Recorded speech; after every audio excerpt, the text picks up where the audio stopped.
Right, here we go. Another edition of the Knicks Post Game Live Show. CP from Knicks Fan TV. My man Jay Els from Nick of Time Show. Special guest once again. We got our guy CK2K in the building.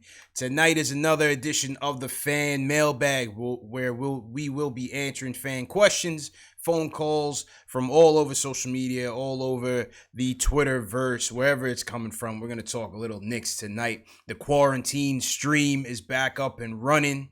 Fellas, how you feeling tonight, man? Healthy. Good. Yeah, you know what? Good. Can't top that. Can't top that, JLs. Can't top that, man. You gotta be thankful for that. You know what I mean? My guy CK in the building with a fresh tape up. Holding out on us, JL. Completely holding out on us, man. Shout out to my pops for teaching me when I was young how to, tape your own head, because he said he always told me you would never know. And here we are, man. And I was lucky to get it in, you know what I'm talking about. But I can't do anything else. That's it. It's about all I got. Hey, man, it's still doable. Still doable, man. Just a fresh tape. Back in my day, when I had the short dude, I did my own joint. Right. And I didn't do the taper. I didn't do the taper. I did the straight Caesar. I hear you, man. I hear you. All right, man. So, salute to everybody in the chat. We hope you guys are healthy. Hope you guys are maintaining out there, all things considered. All right, fellas, let's get to the first question. So, first question is going to come from I Am Kotan off of Twitter. And he says, who would you guys like to see as the new president, the new hire for President Leon Rose as GM and head coach? Which one? Who wants to take that one first? Who's your GM and your coaching pick? Oh, GM and coach. Oh, okay. I think we got the same answer for GM. We were talking about that a little bit pre-show. But coach, you can take it, Jay. I'll say this for GM. Me and CK, we kind of had like a little talk behind the scenes. I still want to give Ninja P some run, to tell you the truth. Like I heard some crazy rumors, reports earlier that mentioned a trade that said what was the trade again? Randall. Oh, the Randall for Terry Rozier. Randall and DSJ for Terry Rozier, Malik Monk, and a first round pick. Randall, DSJ, and a first round pick for Terry Rozier, Malik Monk. Yes. Which was part of the trade. Yeah, which is a completely horrible trade in my book. If he had anything to do with that, I want him gone. But I don't believe he did. I just don't. I can't see. According to Begley, that there was some internal support for that trade. Now, that smells like Mills to me. That's what I. Yeah, that's what I said. That's what I got. If you ask me. You and me both. Yep. Exactly. I want to give him a chance to kind of stretch his wings without like a dude with bad decision making capabilities over him. You know what I mean? I just want to let him go, see what he does, because he still seems very conservative. He still doesn't want to. To me, he seems like he doesn't want to overpay people. Yes, doesn't want to give away too many young assets for people he can sign next year. I feel like that's his thought process, and not Steve Mills. So I want to keep him as a GM. Now, as far as coaching is the coaching question is harder for me, man. The coaching question is hard because I was very high on Miller to begin the season. I'm not completely gone on him, but I've been disappointed in the way he's run the team in the second half of the season, just because even though he's made certain moves to make the offense run better, it doesn't seem like he values spacing as much as I thought he should have. And with that being said, I kind of look at the Brooklyn coach as a viable Atkinson. Atkinson, who A, loves Frank, A, B, is a modern offense type of guy from the D'Antoni tree, and seems like he can be able to take a group of young guys and implement a system and kind of galvanize those guys. So I think as of now, strong on Ninja P, Kenny Atkinson ticket. Okay. Yeah. CK, where are you going right now? Damn. Where are you leaning towards right now? Yeah, and I hate to piggyback, but I'm honestly, I got the same answer as JLS, unfortunately, because not unfortunately, but I'm not really adding anything different, because I agree. I feel like now that he's not under the shadow of Steve Mills and able to make a few more decisions, we can probably see him be a little bit more aggressive. And I feel like, like Jayla said, a big thing that he did that we have not seen with GMs in the past was he did a good job controlling our books. So we can complain all we want about some of the players that we've had. At least they're all under Knicks smart contracts rather than that player smart contract. So, they're all expendable, and, a lot of these guys are on 1 years and stuff like that. So, and also we can't forget to mention the drafts that we've had. I know you can say what you want to say about the Knox year for a lot of Knicks fans, but other than that, I feel like he's gotten the drafts right, and I feel like this might be another one, especially since we have a few more picks. I want to see him now actually be able to fulfill what he said he wanted to do when he first got the job, and that was sort of run this team as that small organization type of blueprint and go from within.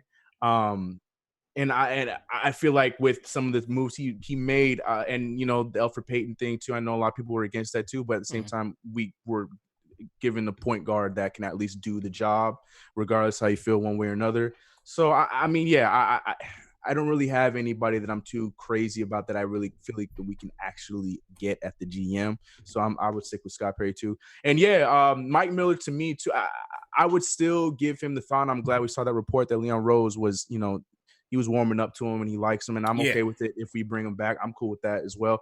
But like Jayla said, it was just, I felt like the rotations and the lack of space, it just got weird at a certain point after we started the year so strong to 2020, even though 2020 was a rough year. We started the year strong coming into January, and then it's just somewhere in the sauce. It just got weird rotation wise and the way we were looking on offense. So that hurt me a little bit, but at the same time, I feel like he still is getting a good result because, we're fortunately, but unfortunately, we're like at the 6th spot in the draft, meaning we're winning games. We shouldn't be winning games, but at least we know we can get production out of Mike Miller. But if it's not Mike Miller, I'm a fan of Kenny Atkinson. Yeah, he's what he did for Brooklyn. We can talk trash on Brooklyn all we want.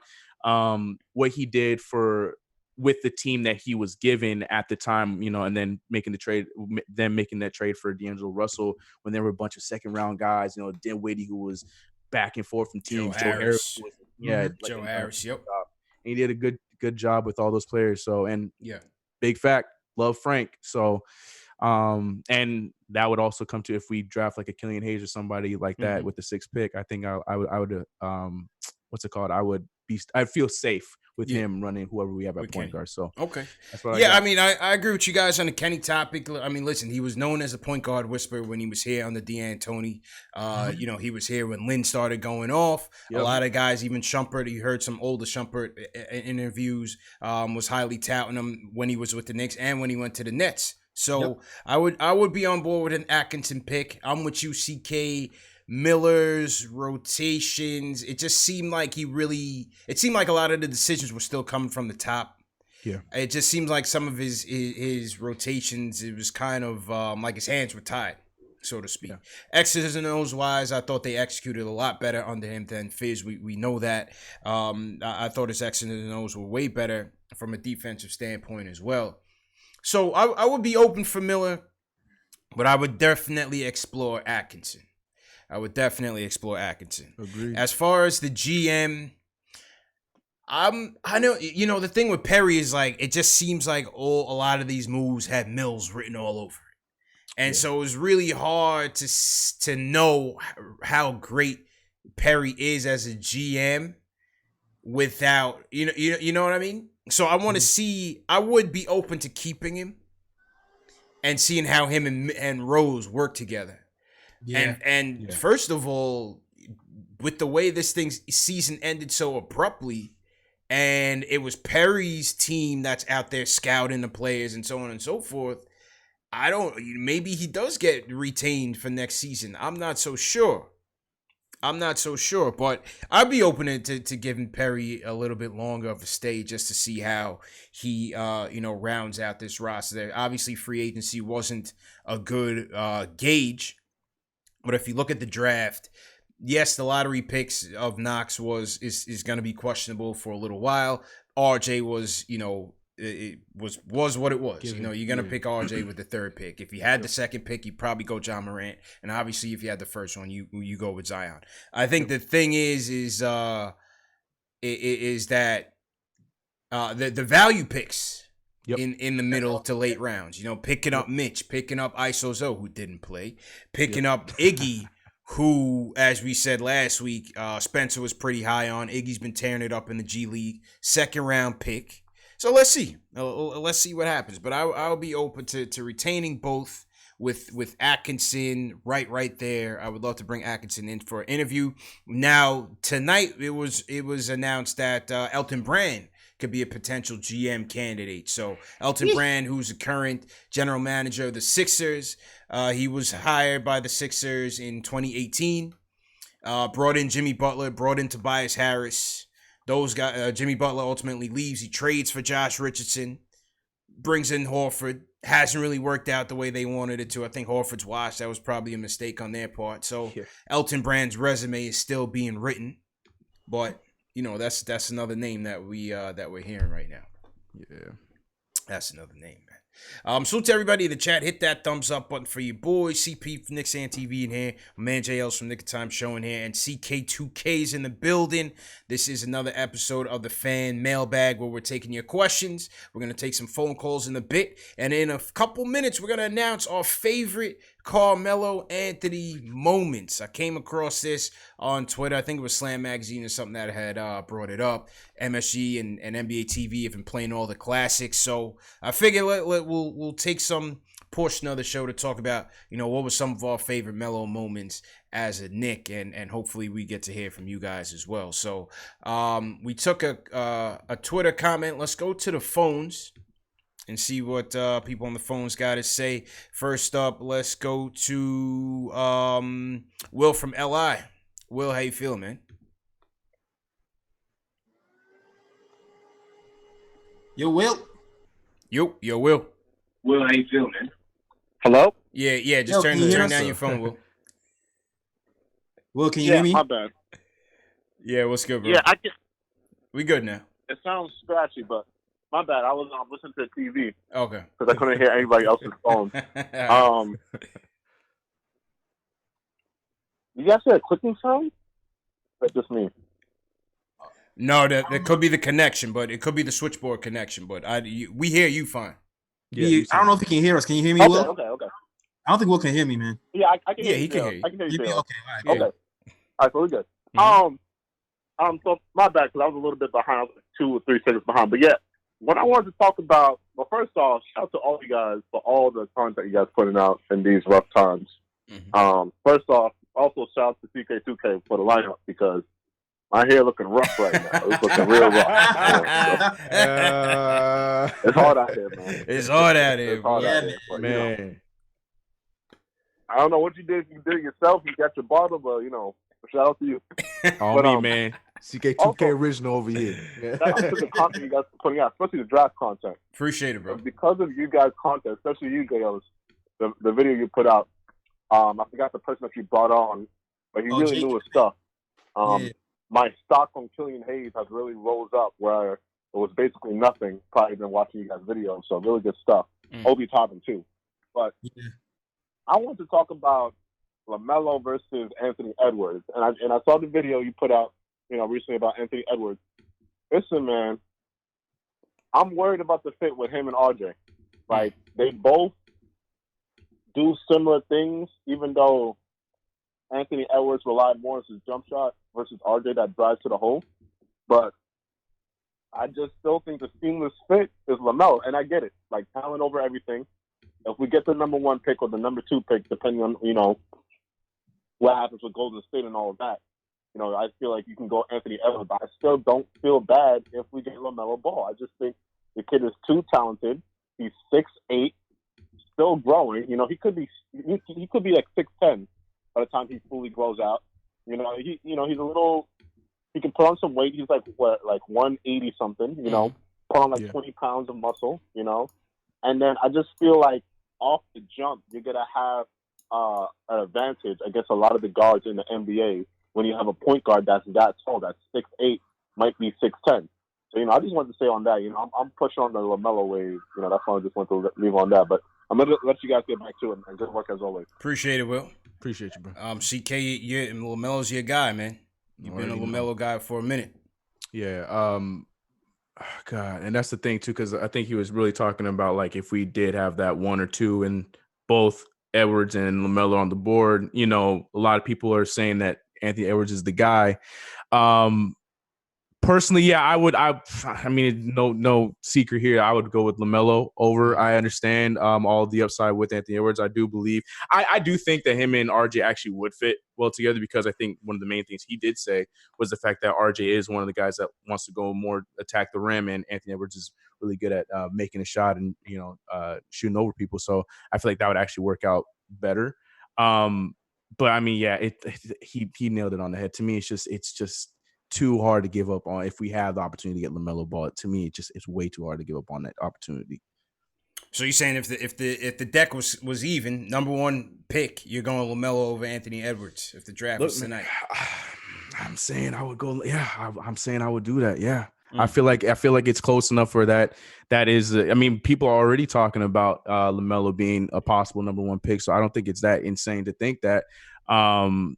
Both of them have their flaws. I guess, one looks more NBA ready, which is very true, in Anthony Edwards for sure. Yeah. But I just, that's hard, man. That's hard for me to pass on LaMelo, especially when he does fit. And you always go talent over fit, but at the same time, when you got both, I mean, I would take that shot. JLs, how you feeling as we've gone through some of our draft talks and analysis? How you feeling? I think I would still go Anthony Edwards. Yeah. But like I wouldn't, if the Knicks did pull some stuff and we ended up by some miracle of God getting no one and we drafted LaMelo, I wouldn't like throw anything. Yeah.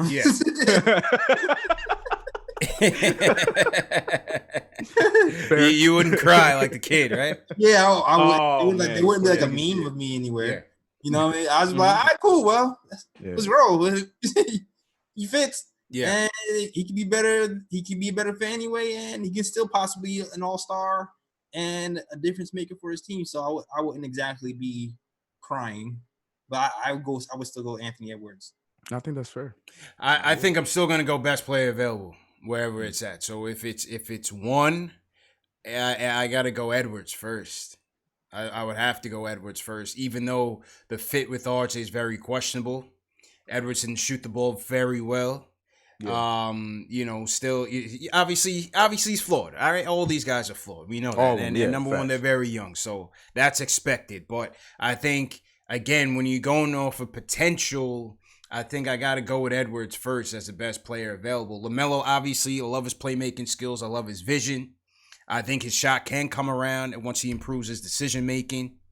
But I got to go with the talent first in Edwards, and maybe I get a value pick at the point at 25. Yep.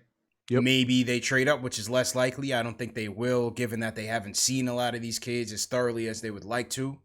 Yeah. So if all things are considered, I would lean Edwards first. Yeah. But I get that. I hear it. But you never know too with Perry with the scouting team. You know what I mean? Because they drafted Mitch and he didn't play a single game. They just go good points off of tape. Yeah. So if something like that happens, where there's like some guy who's injured or forgoes playing in the shortened league, he might pick that up. Yeah. I just say as much as, yes, we need a point guard in the worst way. I'm all for it. I'm all on board with it. I think we're also lacking talent in a major way. Correct. You know what I mean? We're lacking talent in a major way. So I think something's got to give. Something's got to give, man. Yeah. But yeah, interesting debate still. Salute to Will for calling in. Salute to everybody in the chat. Hit that thumbs up button for you boys. We got about 300 people watching on YouTube. Salute to you guys watching on Facebook as well. Make sure you guys are subscribing to the channels. Knicks Fan TV, CK2K, the Nick of Time show.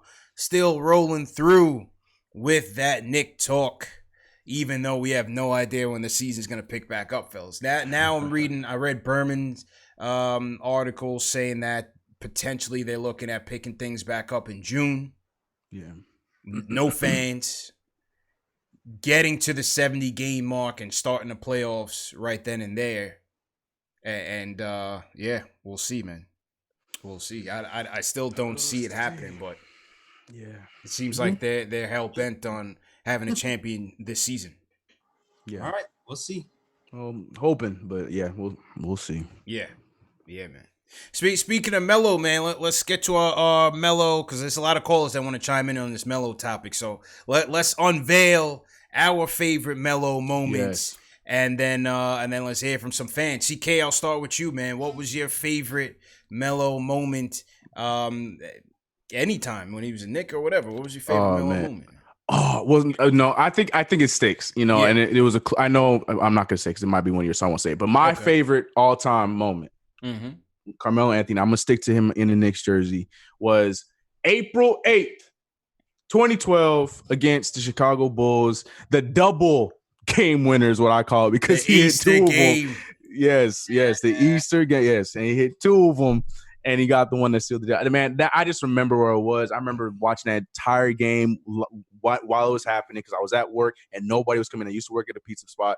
Nobody was coming in because it was Easter. But I was loving that game. I was loud as hell behind the counter, and because luckily it was on ESPN. So, man, that game will forever be one of my favorites. It was just one of those moments where you just I felt like because the Bulls used to kill us. They had our number, man. That D Rose team would crush us, man. All the time. They would demoralize. They would just eat our lunch. Every single time we saw them. And even in that game, we had such a hot start in that game. Yeah. And the Bulls still managed to take a huge lead on us to us having to come back in that situation. Yeah, that game will forever be my favorite game. And just in an era of Knicks basketball, post 90s Knicks basketball is just where we had some enjoyment. It was just an all-around fun time. And that's for sure my favorite. Especially when they came few and far between, man. I mean, like we said, this team has had our number during that Thibodeau Rose era, Noah and Dang and Taj and Jimmy Butler and Kirk Heinrich coming off the bench, scrapping us. And, they would just kill us, man. 91-88, we're down by 3, JL. It's 20 seconds left. We put D Rose on the line for free throws, and anybody that knows D Rose knows that's his Achilles heel. Back from the Memphis game or Kentucky. Yeah, but man, gives it to Melo, hits the 3 over Taj. They force it into overtime. Tyson Chandler on a pivotal possession gets that typical Tyson Chandler tip out. Yes, he was always that entire play. Rebounds. He was always good for those. That. Yeah, he did. Those counted as rebounds, bro. Yeah, he was always good for that classic tip out. Always had a knack for that, and gets it out to Melo again, who this time hits it over Luol Deng in the same spot, man. We got 3 threes in that possession. 3 Melo, threes, JR, and then Melo finally hit the last one for sure. Yeah. Oh man, I love that game. Yeah, man. JLs, what was your memories of that game? And just. My memory is the heart attack of it too, because facts. Because let's be clear, the shots Melo took wasn't like basketball rate. That double clutch falling away on the. I know what you're talking about, man. He had some rough shots that entire game. Yeah. So in my mind, I was on my yeah.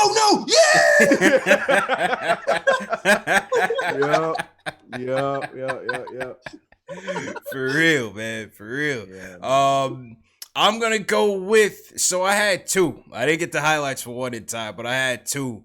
One of them was definitely during the Knicks tape year, the 50-point game against the Heat. One of many. We first off, we started that year off by beating the crap out of the Heat on opening night. I was at that game. And obviously with that Heat hatred still in my blood, especially with hating LeBron, and we destroyed him. But this game was in Miami. Yep. And Melo, now it was no LeBron, no D Wade, but 50 points in 40 minutes. 18 and 26 from the field, 7 of 8 from downtown, all jumpers. Shane Battier was talking trash. Yep. Talking trash about Melo, hated Shane Battier too, and so that was my game, man. That 50-point outing was just a classic Melo in his bag, and one of the many Tough moments for Knicks tape, man. Knicks tape had a great run, man. I missed that team, and yeah, they went out. They went out to Indy, man. But that Knicks Heat game was one of mine. And then my second one was Knicks Celtics. Damn, yo, CP, you killing me. My fault. Oh no! See, that's why I don't want to have two. Not from Knicks tape era. Not from Knicks. This one was game. This was a loss, but this was game two of the 2010 playoffs. This was game two when he first got there. Yeah. And we lose Stat. Stat was on his, his back was messed up. He's doing the 360s on the layup line, and he's all Mills was still good. Yeah. So we had just lost a tough game one, where I feel like the Celtics had cheated again. Mm-hmm. And game two, it was all eyes on Melo. Can he win a big game? What are they gonna do? It was a Celtics juggernaut on the road, 42 points. 17 rebounds, 6 dimes, and 2 blocks for Melo. This is the playoffs. It's the playoffs. This is the playoffs. He's out there running with Tony Douglas, Ronnie Turiaf, Billy Walker. Against the Celtics, the championship Celtic team. And Melo just goes in his bag and lights up the whole team. He relied on Jared Jeffries to get him home, take us home. Bad move. Okay, bad move. Yeah. We're down 3, 96-93. Couldn't close with Jeffries, but that was just remarkable performance by Melo. Yeah, man. 42-17 with 6 dimes, man. Was that the game you were talking about, JL? No. Okay, all right. Go ahead. I'm on you now. Go ahead, bro. Because I was including the whole 54 win. Okay, I got you. Yes. And I got pissed because the Celtics was you kind of already alluded to the 50-point game in Miami, which is during that year, so that's fine. I'll let you have that. So I was going to highlight that game, but you got that already at school. But anyway, just that year in general, he was third in MVP voting. He was on his Melo game, averaged 28.7 a game, and the team was actually better when he was on the floor. I think they were 8 points better. He was on the floor. Everybody always complained about the defense. The team was actually a great defensive team. And Melo was just kind of clicking on all cylinders. It was almost like he was shooting 37% from 3. He was back to that all-star game Melo, where he just picked his spots correctly and picking everyone apart. Yeah. And I wanted to cap that off with that Celtics win because everybody knows I hate the Celtics. One of my best friends was a Celtics fan. Yikes. And on top of that, there was a girl I was dating at the time, and she was a Celtics. Oh, no. Oof. Oh, yeah. Needless to say, that didn't work out. Good job, JLs. Good job. Way to pick him. Way to go, dog. But anyway, the highlight of that year for me is even though we lost to the Pacers, we beat the Celtics in the first. Yeah. And I hated it because Paul Pierce always killed us. So for us to beat the Celtics finally and be their demise and have Melo drop 36 points a game, have Shump start hitting threes and going crazy, and Steve Novak, it was great for me, man. It was a relief, man. It was a relief. Yes. It was a relief that we could get over that hill, man. Yeah. And I was relentless with the trolling dude. I was wearing all black. It was it's the Celtics funeral today. Yeah, remember they did that, and then they almost messed around and lost the series. Yep, and almost lost the damn series. JR hooks off for Jay Crowder. It seemed like it was falling off, We were trying to get out of that series as healthy as possible. Yeah. And I mean, listen, I think it all started with Melo at the 4, man. Just having Melo at the 4, surrounding him with shooters. You had Novak, you had Kidd, who was a 3-point shooter. You had JR, who was a 3-point shooter. Prigioni could hit it. Felton was capable. Shumpert was capable. You had Copeland coming off the bench shooting threes. It was just perfectly built. The bigs, all defenders. Tyson Chandler, Defensive Player of the Year. Sheed. Kenyon Martin, Kurt, you had Marcus Camby. Everybody just had that same mindset. everybody was just a dog on that team. That team was actually full of dogs. Yeah, that one was legit filled with dogs, man. Yeah, that team was fun, man. And it like brought back like a lot of our signatures. Like, oh, you want to see Kurt Thomas is back? Yeah. Marcus is man. back? What? Yeah, Marcus Camby. Yes. It's good. It was a good year, man. Killing with the 15-footers. That 54-win team was a good year, man. A lot of people say the 62-point game should have been up there. I liked it. I'm kind of hating because I missed that game. I'm still kind of tight that I missed that game. But it was against the Bobcats too. Like, and it wasn't exciting. It wasn't exciting. Like he did it. No, it was like a good. It was a moment in Knicks killing them. Yeah. When I was watching it, I was just like, all right, what is he gonna do? It was. I don't know why. Yeah. It didn't pull me. Yeah. Nope. That one didn't really get me that much, man. But still good feats. Still a good feat, man. So. I'm just glad I'm not alone because everyone would rave about that game. Like all Knicks fans and friends I talked to, like they rave about that game. And I'm glad that you guys feel this because I was like, yeah, it was dope. Like, but we were killing them and it just felt so like even though he was getting his buckets out there, it just felt so lackluster going all the way up to the 62nd point. But yeah, man, it was huge though. Huge historical moment though. Big time, man. So yeah, that's our list. Let us know what you guys think. Leave a comment in the chat. What was your favorite Melo moment? Yeah, we know it didn't translate to many wins. Well, you know what? In this time and no hoops, we're going into the archives, man. We're going into the archives and talking about our favorite memories and starting with Melo. So let us know what you thought, about Melo's days. And let's get back to the phones. Let's go to Jayjay from Brooklyn. Jayjay, what was your favorite Melo moment, man? Yo, what's good, fellas? How's everything? Good. How you doing, bro? That's good, man. Hanging in there, man. My aunt, man, she has a virus, and they don't know if she's gonna last much longer, man. And my older brother, his coworkers, a couple of his coworkers have it, so I don't know if he has it, but he's in self-quarantine for a couple of weeks, so it's been rough the last few days, man. But damn, hang in there, bro. Doing you guys do, having this great show, man. It helps take your mind off things for a little bit, man. Appreciate it, man. Anything we could do, man. Hope everything goes well for you guys. Yeah, I appreciate that, man. But, I just want to talk about Melo. You've actually stole my favorite Melo moment. It was in the loss against Boston. If Jeffries catches that pass, it's the right play. You know what I mean? He would have got a statue. He would have 42, 17, 6. Made the right play, man. Made the right play. That was my favorite moment, favorite Melo moment right there. And then, can I make a draft point real quick? Sure. Yeah, go ahead, bro. All right, cool. Thanks. I was looking at the draft, and I was looking. I was thinking if we could trade up, not in the top 10. I'm saying if we could trade back into maybe the mid-teens and try and get one of those knockdown shooters. There's 3 of them that I was looking at. One is Aaron Naismith. He shot like 52% from 3 before he got hurt in like 20-something games. And then there's one, Saddiq Bey. He shot 46% from 3. And then there's a guy, I forgot his last name, Vessel. He shot 42% from 3, and they're all great, like 3-and-D guys. So if we could maybe package a Randall and a Knox, who I'm really not a fan of at all, maybe the Clippers pick. I don't know how far you can get giving up those 3 things, but I would try and get, around pick 16, 17-ish, if we could do that. And get one of those shooters. That's Okay. I appreciate it. Hey, listen, we definitely need some shooters.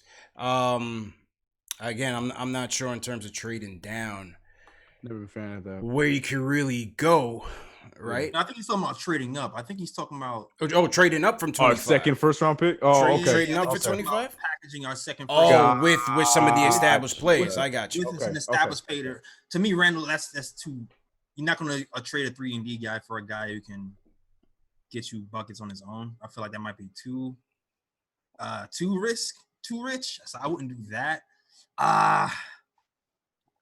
Maybe if this is a guy who you're not going to re-sign anyway, maybe you do that and see if they go for it. Yeah. CK, where are you at on that? I think we said it last week when we were talking about this. I'm not crazy about, especially in that situation, trading up from like the 21st pick to go into teens. I mean, it'd be ideal. I do like Saddiq Bey. I'm glad he mentioned him. I don't know. I don't know what we're moving to do something like that. I mean, yeah, like JL said, maybe one of these guys that that their contracts are about up anyways. We can throw it out there, but I don't know. Yeah, I mean, just looking at some of these teams, within lottery. I mean, is Portland a potential? Portland's sitting at 14 right now. Yeah. I don't see, the thing is that when you're trying to give a team an established player for a draft pick, it has to be a team that, like a Celtics that just has a bevy of picks that, they don't necessarily need that, and they could use a veteran presence rather than another young guy. But when you're talking about rebuilding teams that are, consistent lottery teams, they're going to be looking to continue to build and try to get lucky. I don't see anybody really pulling a Randall trade, or nobody wants our guys. Let's, for lack of a better word. I don't think that's true. I don't think trading Randall is such like as hard as everybody, well, not everybody as you think it is, man. Like, you don't think so? Nah, he's not. I feel like we're undervaluing him because we lost a lot. Well, I feel like a lot of his problems have to do with the fit of our team and less with the talent. You know what I mean?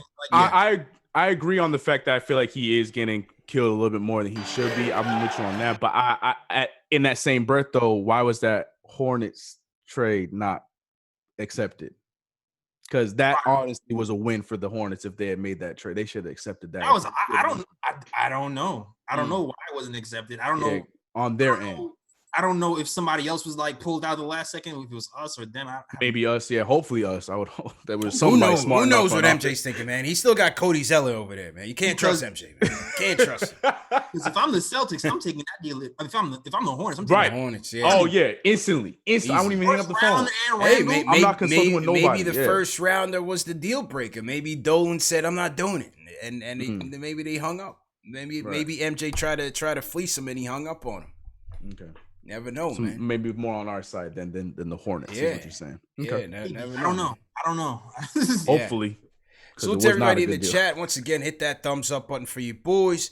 Definitely want to let's shout out some people here, man. Jay's Official, what's going on? We got No Dice 414. He says the Hornets should have done it. The first round to kill the deal. Frank Melville, what's going on? He said that was Steve Mills. Yeah, definitely spells we like all in Mills. Agreement. Yeah. Who else we got in here? Don Day, how you feeling? JL, so you want to shout out in your chats, man? Yo, shout out to the Maz, shout out to Craig Williams, man. Shout out to Fritz, shout out to John Talento, shout out to Gad Candelario, shout out to you. And Winston Ellis, my cousin, my fake cousin, shout out to you, Winston Ellis. And Will from LI was with me down too. Shout out to Will from LI. Yeah, always, man. Always. CK, who you want to shout out, man? Oh man, as always, shout out to those that are supporting everybody. I know I see my man Pranav in there. That's always in my comments as well. See Tribe, bro. A lot of guys. Shout out to everybody that's coming in here and going through whatever we can find in this time of lack of basketball with us, going through this with us. 100%, man. And you guys heard JJ from Brooklyn, everybody in the chat sending their well wishes. JJ, a lot of people is impacted, whether directly or through 6 degrees of separation. You know somebody, you heard somebody that's been impacted by it. So just like I say, you just got to tread lightly yourself, take care of yourself and your family, and hopefully, this thing passes. Hopefully this thing passes. Man. So sooner rather than later. Yeah, hopefully. Man, sooner rather than later. We got a super chat. Couple super chats came in. We got one from Bad Book 1. Salute to Bad Book 1. He says, hope everyone's families and friends are healthy. I agree with CP talent first. So Anthony Edwards. Thanks CK2K for the bad memory. And I think he's a Bulls fan. He's a Bulls fan. So, sorry, bro. We needed one, dog. We just needed one moment. You had enough of them. All right, let's have that one. The whole 90s. I can't talk to the Bulls fan, man. I can't talk to the Bulls fan, man. They ran the whole 90s, and they get a little agitated because we hit back-to-back threes. Just let us have some fun. Let us have something, bro. I had plenty of memories on that court. Just let us enjoy that one. Yeah. Yo, question, CP. Mm-hmm. Do y'all remember you talked about the Celtics moment with the big games at the end? Did y'all hear about how at the end of the playoff series, like the last game, Chauncey Billups and those guys ignored the coach's defensive schemes because it was like, D'Antoni, you don't know defense. What? What'd you hear that? I didn't hear that. I didn't hear that. I remember that random tidbit back when I was watching. I believe it. Yeah, there was like they was pissed because they was claiming that the defensive schemes didn't work. So then Tony would call one play, and then afterwards Chauncey and them would have their own little meetings like, this is what we're doing on defense.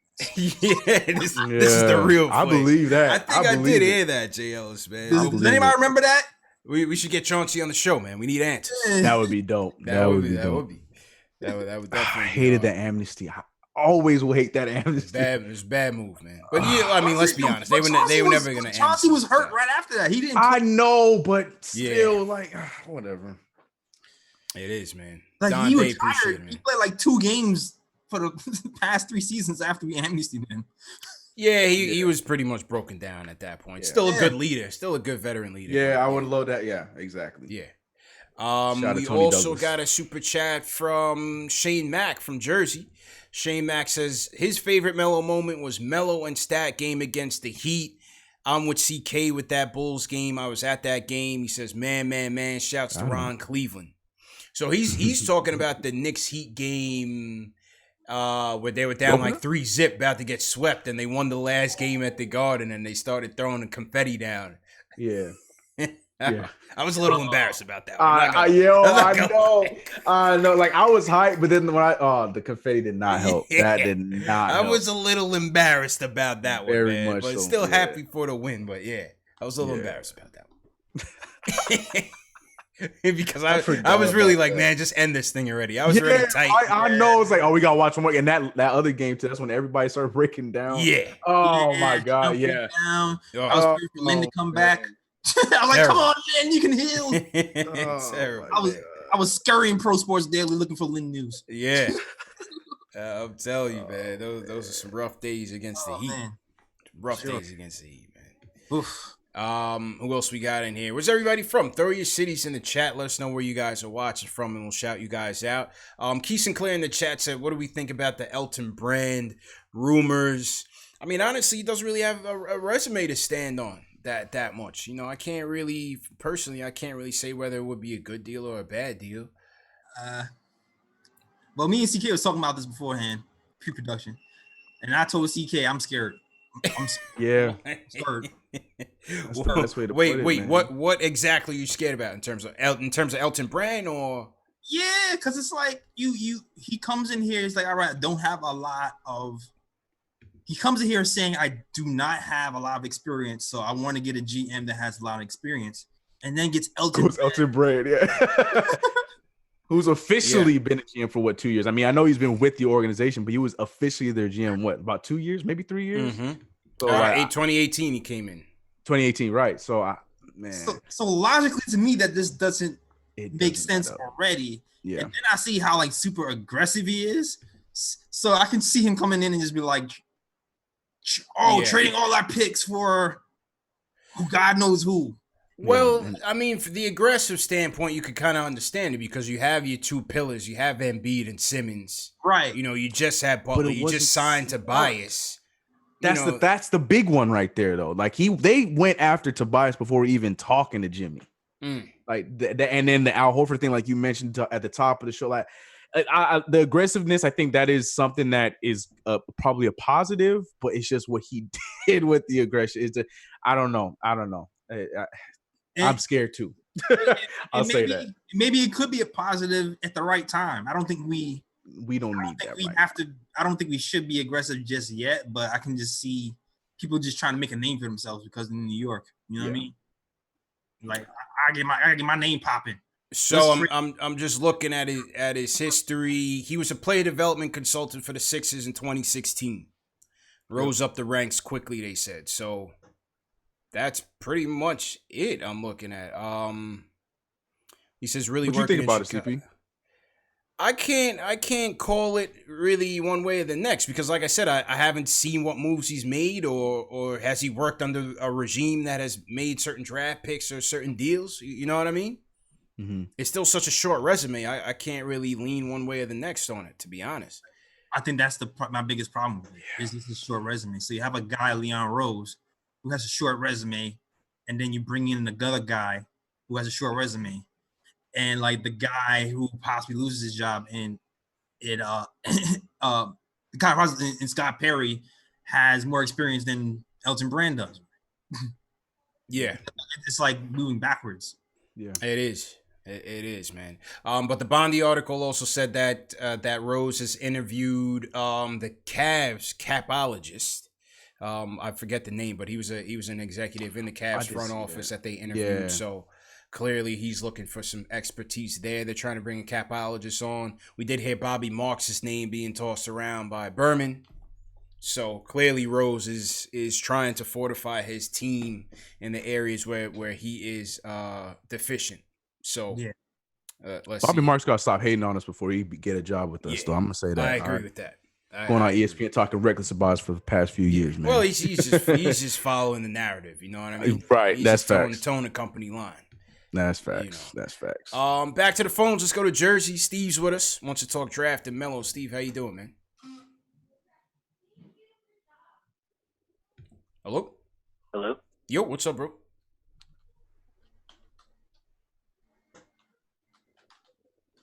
All right, we'll put Steve on hold. I'm not sure what's up with Steve. Kev from North Carolina. Kev, what's going on, man? What's up? Y'all hear me? Yep, loud and clear, bro. Good. What's up, y'all? I'm going to be real quick with my points. So, first off, LaMelo is the pick. I just want to put that out there. Okay. And second of which, CP, I want to say that I think you got mad old heads in the chat, yo, because I think they get in that old head mindset, man. You got mad people in the chat talking about LaMelo is a buzz, Obi Toppin, everyone else is a buzz. This dude LaMelo is too skinny or whatever. These the same dudes that last year after a couple bad games was calling Trae Young a bust. Now this dude averages 30 or 10 and started for the All-Star game. I just want to say this: a point guard league. You need a dynamic point guard, and I believe LaMelo's that dude, and he can make a lot of people better on this team. That's all I got to say. Appreciate y'all. Okay. Appreciate the call, Kev. Quick call. I don't know. I think the chat is a little mixed. I think, you got some younger cats. I think you have some older. I just think, listen, it's hard. Again, it's hard to really get a gauge on these guys, especially the one and dones. You have very little to go off of to see how they would translate at the next level. You know, everybody gets them wrong. Even your GM gets them wrong. So at the end of the day, you just gotta. It's a lot of luck, man. There's a lot of luck involved in this thing, bro. That's a fact. That is facts. No one's perfect when it comes to this drafting thing, man. Yeah, it's hits and misses. Hits and misses. Yep. Yeah, I mean, listen, I agree with him 100%. With LaMelo, it's definitely a point guard league. We need somebody that's gonna get this team in order. Again, the shooting is a little bit, concerning. The shooting, again, is a little bit concerning from the perimeter because it's like, do you have just a better Peyton out there? Or can he really be dynamic to the point where his offense is also respectable? Yeah. Right. I think that's a long-term thing. And right now, I think right away, it's going to be something of suspect. I think it's going to be a little bit better than we expect. But that's definitely going to be something that's long term. That, as you said, long term probably get it figured out. But right away, it's going to be an issue. Yeah, man. All right, let's go back to Steve. See if he woke up. Steve, you with us, man? Steve from Jersey. How you feeling, bro? Hello. Yo, what's up, bro? All right, yeah, we're gonna X out Steve. I don't know where he's. I'm not sure where he's at. Jay Boogie, Steve. What's good, man? Jay Boogie, redeem us. So what's going on, bro?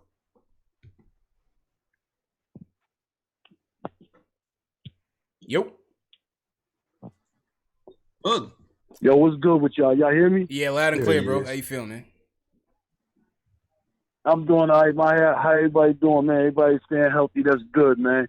I really can't hear y'all, the connection, but I'm just going to, voice my opinion real quick and get it over with. Yeah. It's a big difference between Barrett and that boy Edwards in Alabama. That boy can go left. That boy can go right. That guy got a mid-range. He got a long distance. He'll dunk on you. He can get it in transition. He can get it in half court. It's a big difference for him. I like R.J. Barrett, but he's more of a facilitator. That boy is a pure scorer. He's going to tear the league down very soon at 6'5", with a 40-inch vertical. I told y'all before, he's like Mitch Richmond, a 2000 version of him. He's coming. But if we could get our hands on Melo, I would not, be upset because I do know we need a point guard.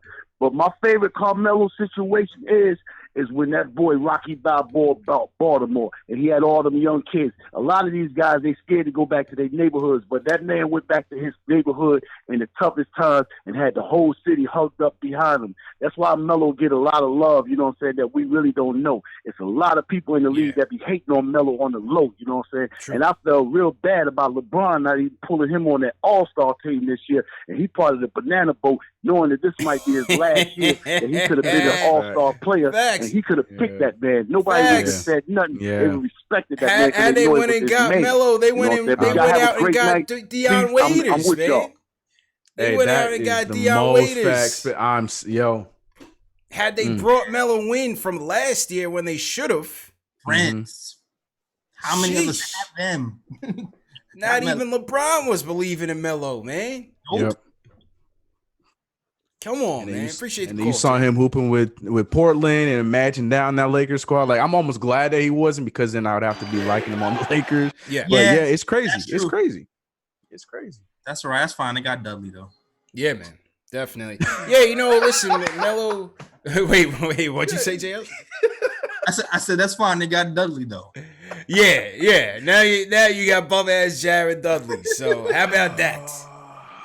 How about that, man? LeBron hating on his own boy, Tribal Gigolo, man. That pissed me off, man. Melo should have been on that team from last year. I just thought of another Melo moment. Man. Okay, go ahead. Let's hear it, man. It's just not even him per se. It was just the moment of him playing in the Garden, and they played the "I'm Coming Home" intro. Oh yeah, that was hard. That was hard. Yeah. The first time it was dope. Yeah, the first time. Yeah. It was like, damn, I'm a basketball fan. I'm watching this. I'm like, am I about to tear up? Yeah. I'm like, I'm a thug. I can't be crying. He was not allowed to lose that game. Yeah, Milwaukee Bucks, man. He was not allowed to lose that game. Nope. No. That was a great memory. Listen, we all knew the trade wasn't the best. Yeah, I looked at it like, not the greatest. I did like Mozgov, Danilo was my guy. Not Mozgov, not Danilo and Wilson. Bro, I know. Wilson, I was a delusional Wilson fan too. Me too. I was a delusional Wilson fan. Death. Well, yeah, I was too, bro. Yeah. I was too. Absolutely. But listen, we had some good memories of Melo here, man. Mm-hmm. That's the bottom line. So that's a fact. So we did our all bum team. We did our Melo moments. What do you guys want to see us talk about in terms of retro or whatever? Any type of Knicks countdown, top 10 list moments, favorites, worse. Let us know. Leave it in the comments. Leave it in the chat. And maybe we'll make this a regular thing, man. We'll salute to my guy my girl Fro Magnum, aka Sam from Knicks Twitter. She helped throw these highlights together very last minute, so I definitely appreciate her. And she, my Mason videos, all my videos and whatnot, she helps pull that content together from the NBA. So these Melo joints are crispy, 1080p joints. They're not setting us down for this one, JL. This one's going. Oh, okay. Sam is the plug, man. So Sam's the wizard. Yeah, Okay, definitely appreciate Sam for holding us down with these. And yeah, man, definitely appreciate it. All right, I see some more callers on the switchboard. It seems like Steve, my fault. That was my fault, Steve. Definitely call back. That was our issue, not yours. I'm gonna disconnect the switchboard. I see Ari's on the line trying to get in. I'm gonna disconnect it and reconnect it. So I see Ari, I see Ron Cleveland. Hang tight. Let me hang up and then I'll call right back in. In the meantime, I'm gonna pull up another Twitter question for Jay Ellis and CK. Do it. Let me just pull this up. Salute to everybody in the chat. Hit that thumbs up button for you boys. Let's see. All right, fellas. Here's a doozy for you. This one is coming in from Daryl Walsh, my guy Daryl Walsh from Ireland. He says, who would be your favorite player to draft and which players should we target in the offseason via free agency or trade? Favorite player to draft and give me your number one priority free agency or trade. Realistic. Draft 2, are we being realistic with the draft knowing that we probably had the 6th pick?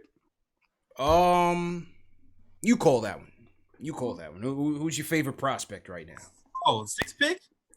Yeah, let's say we get the 6th pick. I'll do that because my answer is gonna be LaMelo. So I'm gonna do that. We'll stay at the 6. We'll stay at the 6. All right, so stay at the 6. You both are going Obi at 6.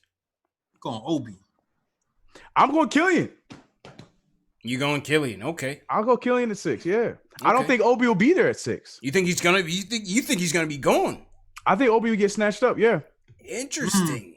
I think his stock has been rising in this. There's not much else to see, but a lot of people been talking up Obi. I think his stock is rising, man. I think the Hawks might snatch it because the Hawks just all these reports coming out that they've been trying to get rid of John Collins. I think the Hawks might snatch him up at 4. Really? No.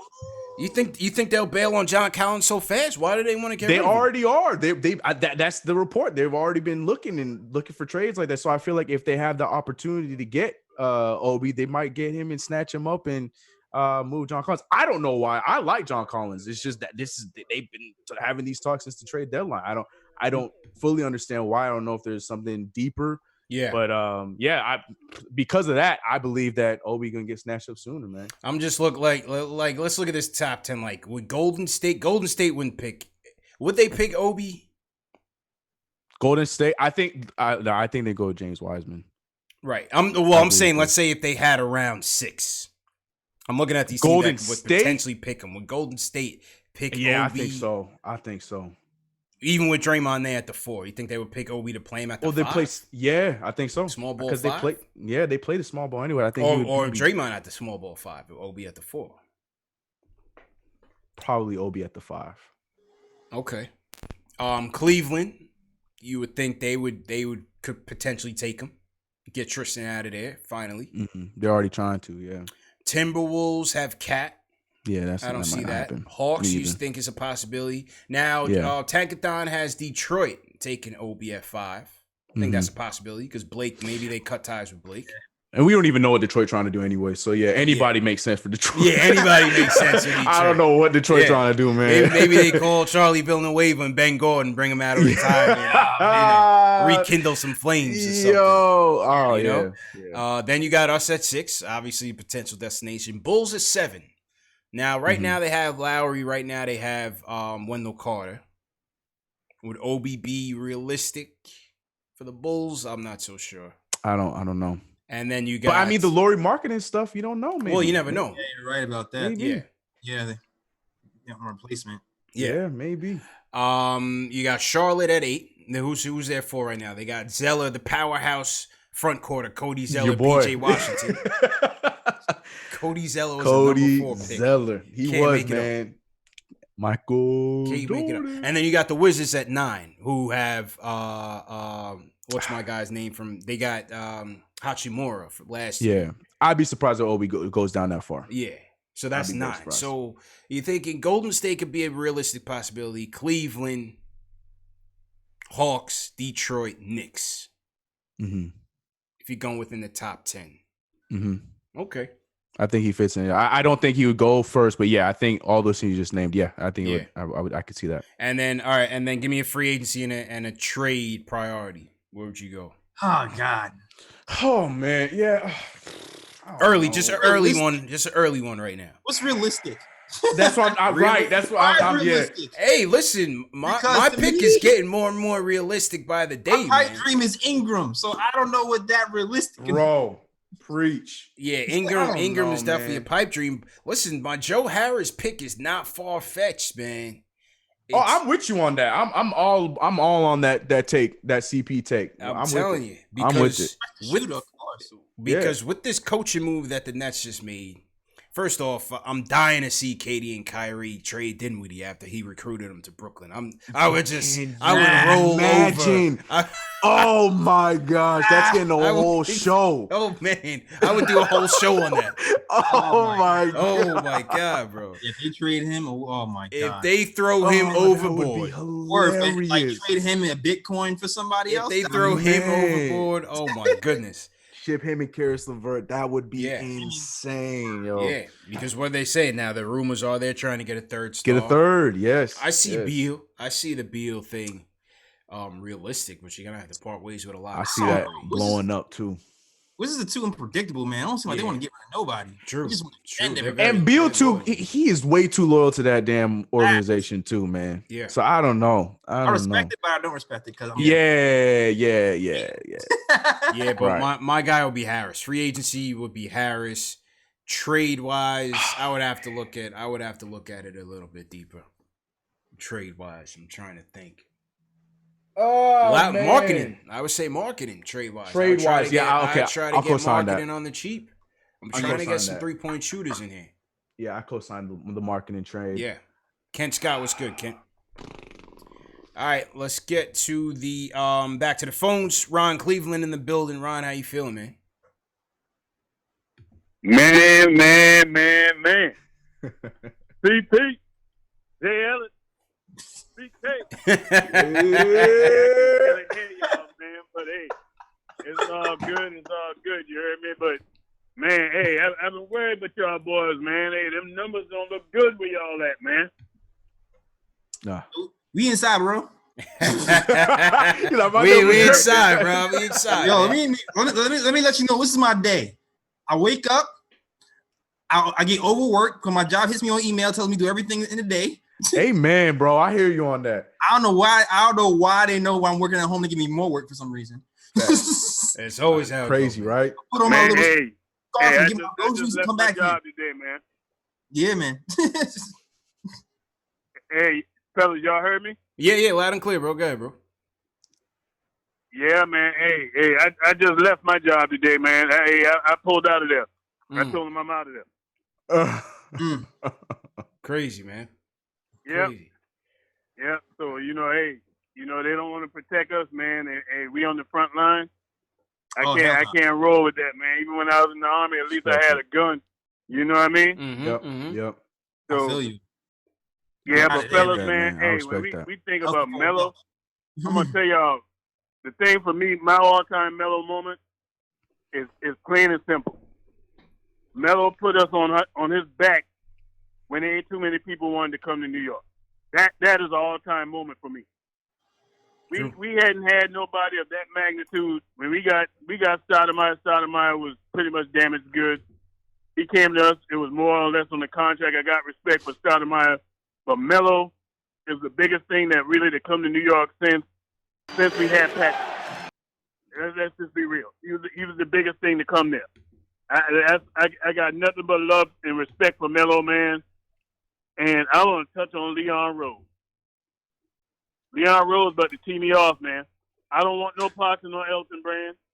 If you're a novice front office man, if you're your first time being a president, you need to go get somebody established. And I saw it in the chat. Somebody said Daryl Morey. I don't care what they got to do. No. Throw the bag. Go get Daryl Morey. Go get somebody proven, man. Elton Brand ain't did nothing with the Sixers to show me that he's no good executive. So that's my take on it, man. Fellas, y'all stay safe. Much love to the Knicks family, man. Appreciate it, Ron. This thing need to hurry and get on out of here so we can get back to business. You heard me? Appreciate it, man. Be safe out there, Ron. Be safe out there. On his Melo comment, listen, I'm all with him. Melo embraced it. Now, whether you want to say he took the money or he could have went to Chicago, yeah, all that is pretty much true. You could also say he took the money rather than waiting till the offseason to sign. All that is true as well. In terms of trading the trade to Denver, all that's true. But what you heard about him and what you saw about him was that he put himself first in terms of being held accountable. Shumpert said it as well on his interviews that he just did last week. Melo put it out there, man. He wanted to be the guy here, and win or lose, he stood tall, man. And that's what I give Melo credit for as well, bro. Yeah. Mm-hmm. No arguments on that take at all. Gotta respect that. Gotta respect the way he handled the media and just being a leader. All the way to the end, too, man, when things were getting nasty, too, still. Phil Jackson was out here wilding. Yep. 100%, man. 100%. So salute to Ron. Salute to everybody in the chat. Once again, hit that thumbs up button for you boys. A couple more super chats came in. Zilla ZGM, appreciate the super chat. And Danny Thomas sends us a super chat as well. I'm trying to find Danny's comment here. Give me a second. So to everybody, I got it. Okay, he says, get Cassius Stanley from Duke in the second round and more powerful Latrell Sprewell. Trade for Jalika from Sacramento can stretch the floor. Well, I guess if you can't get Bogdanovich, then, that would be a considerable option. If we get a point, if we get LaMelo or Killian Hayes with that 6th pick, I'm for this. I do like Cassius Stanley. I like that project, but if we get that point guard in the first with our first pick, I'm not against that. Not against that at all. Between the first round pick and 25, you want to be able to come out of this thing with your best player available. Yeah. A point guard. Whether that's going to be the best player available or that's going to be at 25, and somebody that can space the floor, a shooter. I think those are the 3 that you want to come out of this draft with. And if you get your point guard first, you go with your floor spacer next, or a 3-and-D wing. You know what I mean? Yeah. Yep. But I think those are the 3 that you want to come out of the draft with for sure. And Stanley, definitely. I would definitely take him on this roster. He'd be fun, man. Mm-hmm. Absolutely, man. All right, couple more calls before we wrap up. Let's go to Steve is back. So Steve, just I think the switchboard is having some issues. So Steve, if you can hear us, just go ahead and start talking. We can hear you loud and clear, man. Steve. Hey, hi. God bless you for bringing us hope. Thank you, man. Hey, just wanted to talk about, I think you touched on it's a flawed draft. And one of the lessons we've learned over the last year or so is that we can attract through free agency great players that maybe we have to pay a tax and trade for it. We have all these draft picks. We have the Dallas picks, which aren't going to really be great picks. We have the Clippers pick this year, and we have the pick this year.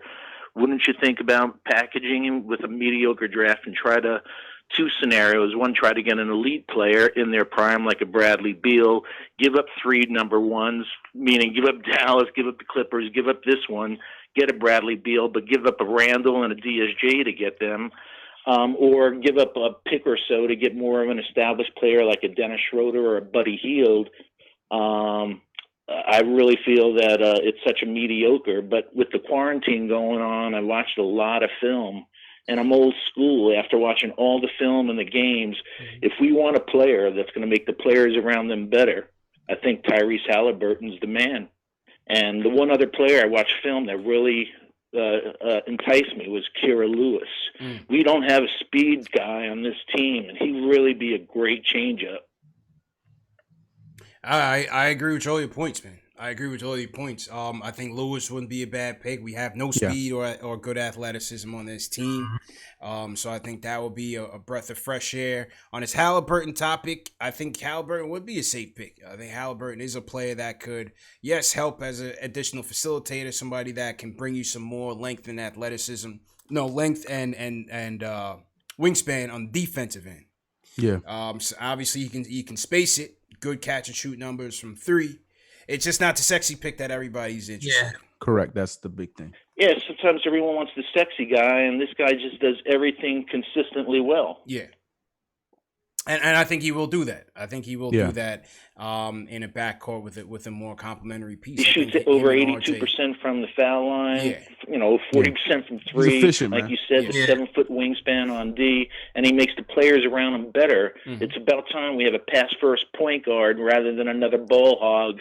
We already have Randall hogging the ball. We don't need somebody else hogging it. Well, we got a pass-first point guard. What's wrong with Frank, man? Are you not in the Frank hive, Steve? Silence. That's all she wrote, man. Appreciate the call. Steve. No, I think the switchboard is having some issues, so he probably couldn't. He probably couldn't hear us. That was timed perfectly. But on his last topic, in terms of trading, like again, for me, a Beal trade for me is not the move that you make just yet because it's gonna cost you more. And for the return of what he's going to give you, he's going to light it up every night, just like he's doing for the Wizards. But you don't have enough pieces to really make it worth your while. And if you're going to give up most of your draft capital, then what are you really going to bring in to build with a Bradley Beal? Now, if you're talking about a cheaper deal for a Schroeder or maybe a Buddy Hield, Yeah, maybe you go that route if you don't get the point guard that you wanted in the draft. Yeah, how much is Hill's contract? I actually like Buddy Hill's game a lot. Yeah, but he's making quite a bit. I gotta look it up. I'm looking it up right now because they just paid him. It's crazy. Pressured him into it. Paid him, and then they beefed with him right after they paid him. So that Buddy Hield Bogdanovich conversation is going to be interesting. It's going to be interesting to see how that plays out. Who will shake loose? Yeah, because I feel like one of them has to shake loose because of what was happening in Sacramento. I'd be so surprised if both of them came back. That'd be crazy. Yeah, I don't see that happening. Yeah, so we'll see, man. But so he mentioned Halliburton and Lewis. He's a Halliburton and Lewis guy. I know we got some Lewis guys in the chat as well, so I think we got to do a Lewis draft show, JLs. I think we got to do a Kyra Lewis showcase. Talk about him, Naismith. Talk about some shooters as well. If we go the Kentucky guys. If we go the Jay Ellis route and we do get and like say he does drop down to 6 and we get Toppin, then for sure, I think that'd be the pairing. I would be cool with that. Get Toppin at 6, and then because I think Kyra Lewis is going to be in those 20s, so I think that'd be dope with that 25th to get Kyra Lewis. I think that'd be a nice haul in the draft. Yeah. Okay. All right, Ari, you're up next, man. Go ahead and start talking. Hey, what's up, guys? How you guys doing? How you feeling, bro? All right. I'm good. Yo, CP, you forgot to say April Fools after that Frank nonsense, by the way. I don't know what the hell that was. You know what it is, man? Because of the times, it's like I haven't really been on that April Fool's jive, but I hear you. Nah, it's all good. I'm losing my mind, but whatever, it's fine. But what was I gonna say? Regarding the draft, obviously I think LaMelo Ball is the pick. But again, because we don't have March Madness, and they're not going to be doing the combine and things like that, it's pretty much a crapshoot, honestly. So there's no real point in overanalyzing it because we just don't have enough data on it. So personally, me, I take LaMelo Ball, and if LaMelo is not available, I take the smartest point guard. At least I need some more basketball IQ on this team. You know what I mean? So, if we're going to lose, at least let's lose in a smart way, not a stupid way like we always lose, right? So that's where I'm at with the draft, right? Yeah. With regards to Carmelo, I agree with what Ron Cleveland said. It's just like we make fun of like Kevin Durant and Kyrie for not picking us, and like a lot of people, and I've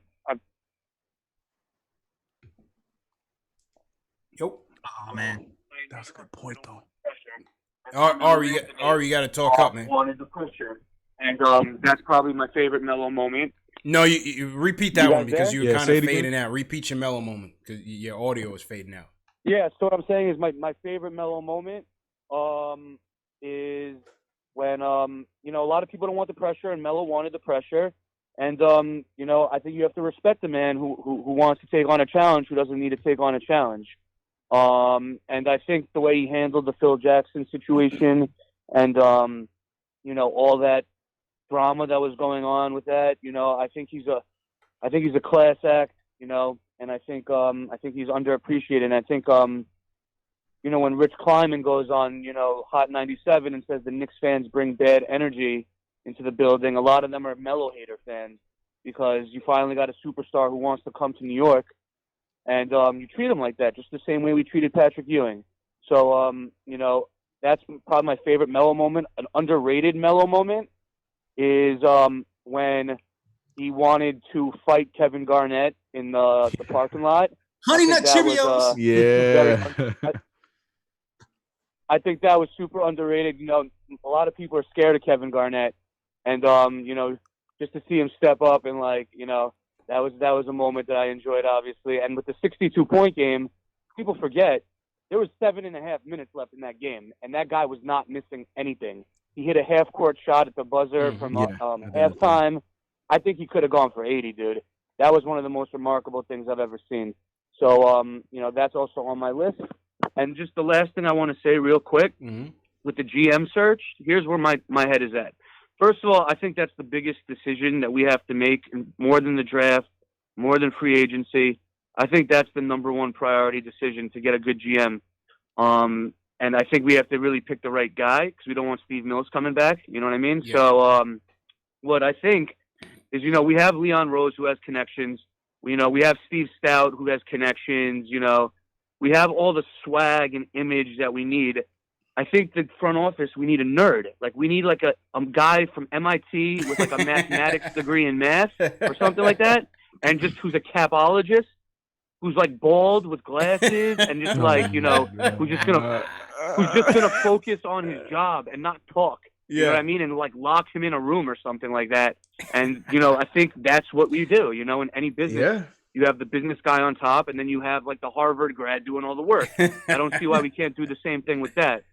So that's just my take, and you know, this is the most fun I've had in the past 3 weeks. So thank you for thank you for the show, and keep the content going. And guys, stay safe. All right. Appreciate it, Ari, man. You too, man. Back at you. Safe out there, man.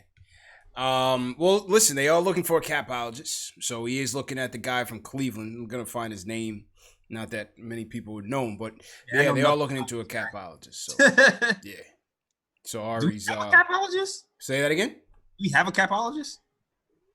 Probably we not. We don't have very much right now, Jails. Yeah, I'm about to say that's wishful thinking, man. I don't know. Who's got the calculator upstairs in the front office? I used to call JB from Knicks Film School. Yeah, maybe it is. Maybe it is. Knicks Right. Maybe it is JB, man. Right. Remember we used to have him on to break down the cap, man. Yeah, we did. We definitely did. And then on Ari's point on the Honey Nut Cheerios thing, it's funny because in an interview that Shumpert did, he claims that's not what KG said to him. I don't know why he would lie, but he claims that's not what was said. He said it was something really bad, though. That's what he's clearly. I mean, if Melo went to the parking lot and went after him, but he said it wasn't that. Yeah, I'm waiting for the book to come out in 20 years, dude. Oh, man. I'm ready. Yeah, he said it wasn't that, so I don't know what it was. I don't know. It was still disrespectful. Yeah, man. Salute to everybody in the chat. Once again, hit that thumbs up button for you boys. Michael Parker sends us a super chat. Yep. Salute to Michael Parker, number one fan of the show. He says salute to everyone. Everybody be safe. Michael Parker, definitely be safe. Yeah, man. Appreciate it, man. All right, last call of the night, fellas. We're going to go to Jay from Florida. We want to talk draft and free agency. Jay, how you feeling, man? What's up, bro? I'm back again, man. I heard Halliburton's name on air again, and I'm anti-Halliburton. Okay, I can't tolerate him as the pick. Right? Can y'all hear me? Yeah, loud and clear, Jay. Loud and clear. But it's a possibility, man. It's a realistic possibility, bro. I'm from Tampa, bro, and you know, Knox is from Tampa. You see how Knox struggles with playing in MSG? We can't get these little small town kids to come play in the biggest arena in the world, right? We need Cole Anthony. We need Inefficient. We need Chuckers. We need to sell jerseys. I don't care about making the right play. I need somebody that scores 40 a night. All right, I'm bored. Halliburton is boring, bro. He's going to be like a deer in headlights in Madison Square Garden. I love all Knicks fans, but he cannot be the pick. Obi, Cole, or LaMelo, or Anthony Edwards, or bust, bro. That's it. That's it. I'm bored. No more Halliburton. No more Halliburton. All right, no doubt, Jay. What else you got, bro? That's it, man. I just heard his name. I was going to stand by. I was watching the show and chill tonight, but I heard Halliburton again, bro. And I had to call in and say, no Halliburton. Oh, I have one more thing. Elton Brand, bro. Elton Brand would be terrible as a GM, bro. Terrible. Terrible. I was looking at free agents. We have Montrezl Harrell we could sign. Otto Porter from Chicago, I think he plays now. You got a couple cats that we can sign. Jeremy Grant from Denver, right? So we could get the front line rounded out with some guards, man. And the draft has to be guards. I agree with the Kira Lewis pick, but no Halliburton, bro. No Halliburton. That's it. No Halliburton. Melo, Cole, or bust. Look at him, bro. Look at him. Look at him. All right, man. Y'all take it easy, man. Y'all stay safe, bro. All right, bro. Yo, Jay's hilarious, man. Caller of the night for sure. Keith Sinclair says Jay's the caller of the night, man. Hey, he kept it a buck. He said he wants some chuckers, man. He wants some action. He did. I'm bored. He said I'm bored. That is comedy. I was waiting for look at him from last week, yo. That had me rolling. Yeah, look at him. Look at that. What is that? You know what it is? You know, I don't think he likes him. No, I don't think he likes them. It's his shorts, man. It's his shorts. I think it's because he feels like his shorts. Have you noticed the shorts are a little higher than everybody else's? Yeah, a little short. Yeah, I think if he just ordered shorts that were like above fit, he would like them a little bit more. Like he got the Walt Frazier shorts. Oh, that's comedy. Yo. But he's the only one on the team with them. I think he's a safe pick. Yeah, I mean, you know, it's not the flash that you're gonna be looking for, but if he can get the job done, that's all we're looking for, man. Yeah, at least shoot the three when we need it. You know, play some defense. Yeah, move the ball, push. Move the ball. Yeah, move the ball, and let's go. Yeah. Yeah. Exactly. I'm sorry. I'm still on the I'm bored. The pause before the I'm bored was perfect, yo. Need some chuckers. I'm bored. Oh my god, man. Oh man, that's good. All right, one more call. Let's go to Justin. Justin, how you feeling, man? Yo, what's going on? How you feeling, bro? This is actually Nick's feed from Instagram. Oh, what up, man? Oh, Nick's feed. What's in the up? What's good, bro? Nick's feed. Yo, what's going on? What's up, man? What up? I just wanted to talk about the draft. Yeah. Because if you know me from Instagram, I'm a huge fan of Cole Yeah, Anthony, you in it. which I know most people aren't. Mm-hmm. So tell them why they're wrong, man. Tell them why they're wrong. Sell us on Cole Anthony. I think he's number one. He's number one for me, right in front of Anthony Edwards right now, because I think he's like great at everything. Even though like in UNC he wasn't that efficient, he's a quick point guard. He can shoot. He's a great shot creator, great ball handler. He can finish the ball, great defender, and he's a decent passer. But in UNC there wasn't that much spacing, so it was pretty hard for him to actually make an impact. So that's why I think he's number one for me. Okay, all right, interesting. Yeah, I think that's part of the issue, man. Is that, you know, number one, this UNC team stunk. They you know, was this the proper offense for him? No, they didn't space it for him. No, they had no shooters around him. He himself got hurt. You know, the meniscus tear. He had the eye injury. Didn't shoot it all that well. It's hard to really gauge, man. Can he be an efficient shooter and not a chuck like Jay from Florida wants? That is the question. Yeah, it's pretty much just that and his shot IQ, pretty much. Right, the shot selection. That's all I have to. That's all it's like negatives. Exactly. I mean, but the other point guards I like Cole, I like Killian, and then I like Melo. Those are my top 2 point guards. Okay. Right now. All right, cool, man. Cool. Knicks feed in the building. That's hearing the voice. Yeah, man, appreciate it, bro. Good stuff, man. All right, just had to call in. Absolutely, man. All Appreciate right, it, bro. Thanks for supporting us. All right. Have a good night. Yes, sir. That was Nick's feed. So he says it's Cole is his guy. Yeah, man. It's just Cole is his guy, man. I think, I do agree with his initial statement on the whole UNC thing. When he announced it, I didn't understand why. That made no sense for him. And then, unfortunately, it all played out exactly. Do you know what his options were? I didn't see what other schools. He had a lot. I don't know exactly, but he had a lot. He was a lot of schools on him, and I never understood why UNC, because UNC is not as historic as that school is. They've never been really great with NBA talent, and you saw a guy that was just explosive at the high school level just shell up, and obviously he had injuries and stuff like that. He just didn't look like the same kind of player, and I feel like that's what's ultimately going to hurt his draft stock. But I don't think Nick's fees off. I think he might get drafted lower, but he's going to end up being a lot better in the position he's drafted. So that's why I think it might be something that we should still consider at 6. Interesting. I don't know if he's my number one. I don't know if he's my number one point guard, but I have him right behind Killian for sure. I need shot IQ at the point guard. Right. I hear you. Yeah, and you're right. I need a guard who can know when to pass and shoot. But I feel like the decision making thing will come with experience, man. You know what I mean? Experience and coaching didn't really help JR. But I mean, I gotta think, this kid. Man, come on, leave Earl alone. Earl's my guy. I'm Earl gang, you know it. But it's like, damn, like you sitting there, huh? Man, I love hate with JR. That's fine. yeah, that's me too, man. That's me too. I love hate. Like I loved when he was here, but that comment he made after he got traded pissed me off. Right.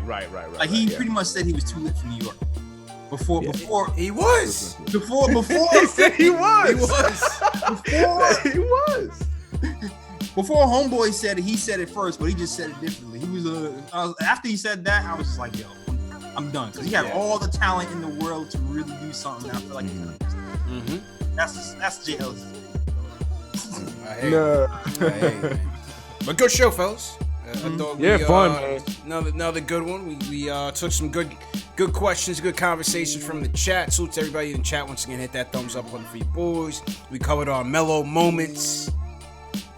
That was a good one, man. Good stuff to pass the time in these days. You know what I mean? So, CK, go ahead and sign out, bro.